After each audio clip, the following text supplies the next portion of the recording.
ನಮಸ್ಕಾರಗಳೊಂದಿಗೆ ಶುರು ಮಾಡೋಣ ಸ್ನೇಹಿತರೆ. ಇವತ್ತಿನ ದೃಶ್ಯವನ್ನು 2025 ಜನವರಿ 22ರಂದು ಈ ಕಬ್ಬನ್ನು ನಾಟಿ ಮಾಡಿಕೊಂಡಿದ್ದೆ.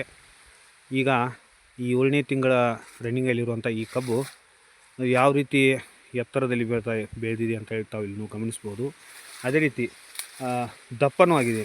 ತಾವಿಲ್ಲಿ ನೋಡ್ಬೋದು ಯಾವ ರೀತಿ ದಪ್ಪವಾಗಿ ಬೆಳೆದಿದೆ ಕಬ್ಬು ಅಂಥೇಳಿ. ಎಲ್ಲೋ ಒಂದೊಂದು ಕಬ್ಬಲ್ಲ, ಸಂಪೂರ್ಣ ಎಲ್ಲ ಕಬ್ಬು ಒಂದೇ ಅಳತೆಯಲ್ಲಿ ಯಾವ ರೀತಿ ಎತ್ತರ ಮತ್ತು ದಪ್ಪಾಗಿರುವಂಥ ಕಬ್ಬನ್ನು ತಾವು ಇಲ್ಲಿ ಕಾಣ್ಬೋದು.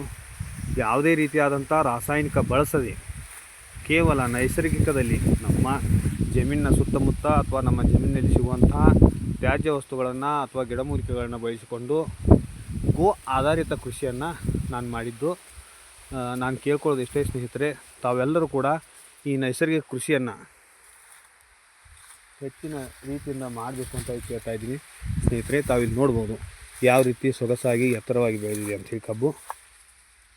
ಕೇವಲ 7 ತಿಂಗಳ ಕಬ್ಬು ಇದು ಸ್ನೇಹಿತರೆ.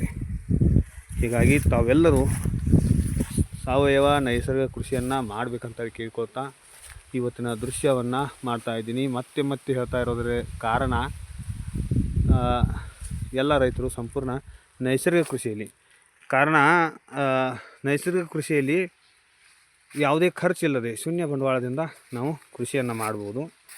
ಹಾಗಾಗಿ ಸ್ನೇಹಿತರೆ, ರಾಸಾಯನಿಕ ಕೃಷಿಯಲ್ಲಿ ತೊಡಗಿಕೊಂಡು ಸಾಲ ಬಾಧೆಯನ್ನು ಹೊರುವುದಕ್ಕಿಂತ ನೈಸರ್ಗಿಕ ಕೃಷಿಯಲ್ಲಿ ಸ್ವತಂತ್ರ ಸಾಹುಕಾರ ಆಗೋದು ಒಳ್ಳೆಯದಂತ ಹೇಳಿ ಈ ನನ್ನ ದೃಶ್ಯವನ್ನು ಮುಗಿಸ್ತಾ ಇದ್ದೀನಿ ಸ್ನೇಹಿತರೆ.